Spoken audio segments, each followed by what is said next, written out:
Well, good morning, insiders. Thanks again for joining me on another Monday download.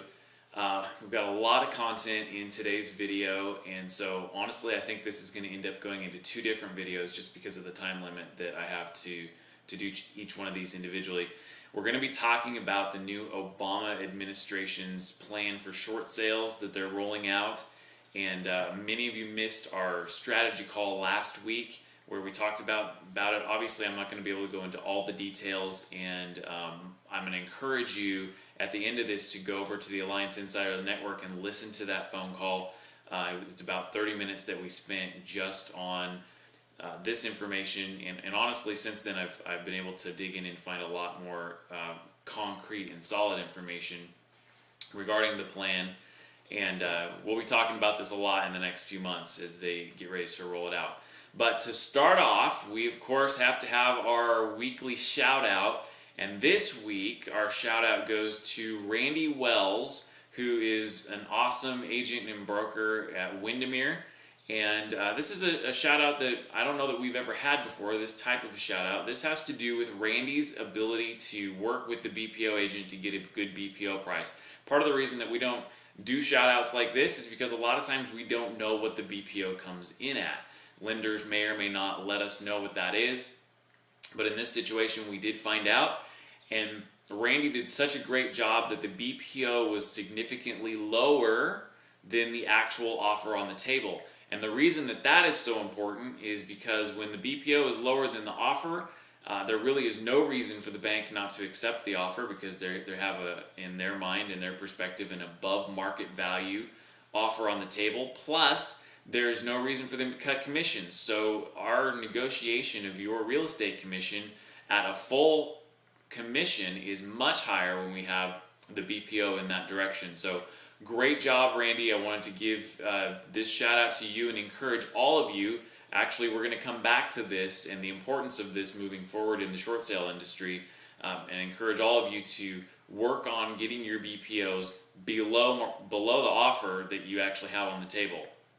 And again, you go into the BPO Factor DVD from the modules. I think it's module 5.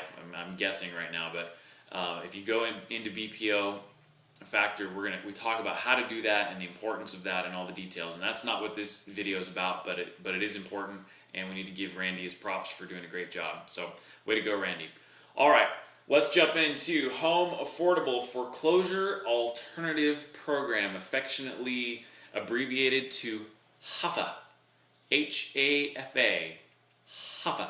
It's a fun word to say, and I don't know if it's going to be HAFA or HAFA or HAFA.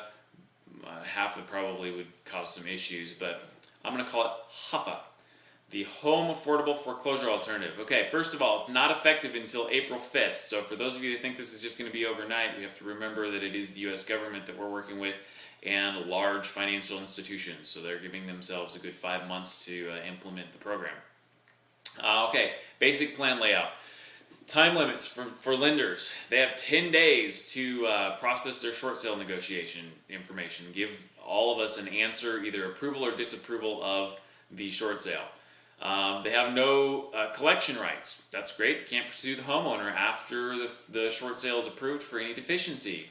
Awesome. Okay, incentive to the banks and the sellers. There's going to be monetary incentive to the servicers, to the investors on the note, and to the homeowners, which is excellent. And then there is some guidelines around real estate commissions that if they're going to qualify under HAFA, they cannot request a reduction in an approved real estate commission. So those are all great things, and really honestly I do believe that the heart of this directive is in the right place, and that the Obama administration and the Treasury Department and all the parties working in this really do want this to succeed, and they have some really good foundation, if you will, here. I will say that there are some pitfalls, and we need to look at some of those pitfalls as we move forward. And a lot of the pitfalls we may not even know until we get closer to the implementation, or even after implementation, how this is going to work.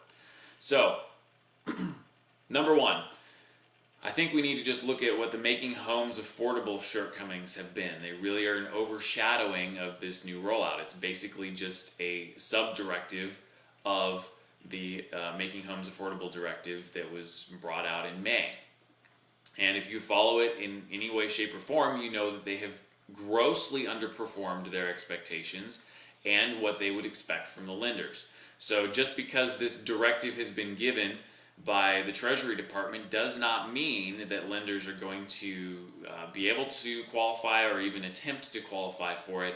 And so therefore I think we just need to have that perspective.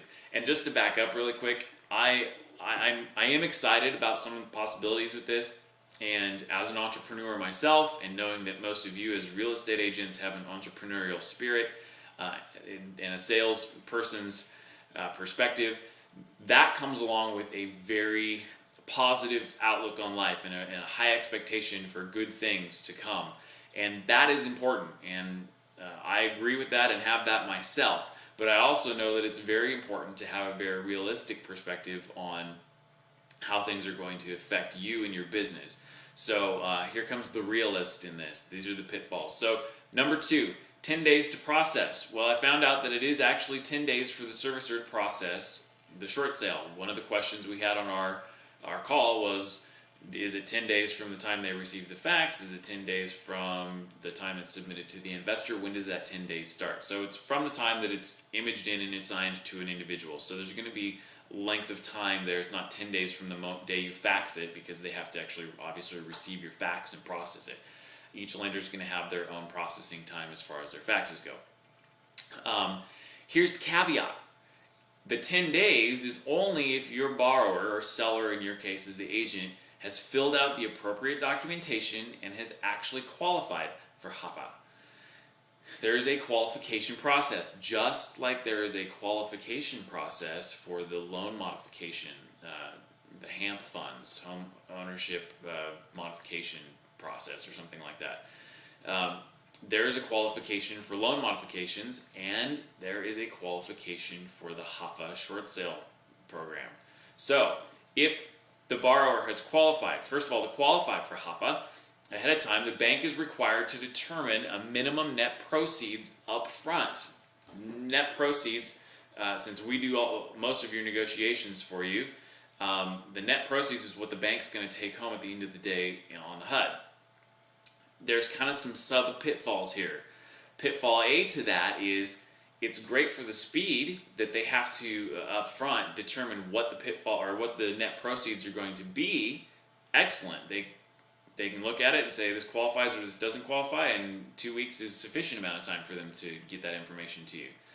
The bad side is, because they're going to need to know what that net proceeds is in advance, they're going to have that or need to have that before an offer is in place. So what it does is it potentially sabotages the excite price case building process that helps us build a case for a BPO agent and an appraiser as to what the fair market value is. Now that's the good thing is if you have really strong comps for a property, then you shouldn't have any trouble building your case for your BPO agent. And that's why I said we're going to come back to what Randy did so well with getting that BPO below where an offer is. Working with the BPO agent in the implementation of this HAFA process is going to be absolutely critical, because if it's required to get a BPO before you get an offer, before you list a property, there's some significant issues that are going to come up with that, especially if you're in a declining market or you just don't have comps. Even in a stable market, in certain sectors, especially the high-end stuff, there just isn't there's not enough comparable sales for a BPO agent to come up with on their own a good market value for the property. So that is going to be the greatest challenge, in my opinion, with that section of having to pre-qualify. Now, I'm running out of time on this video, so what I'm going to do is I'm going to take the other pitfalls and I'm going to put them on a part 2 of this. There is a silver lining to this, and we're going to talk about the silver lining at the end of the next video. So I'm going to just cut it off right now, and then we're going to go into the sub-pitfall B that has to do with the 10-day process, and I think you're going to be really interested in how that actually works.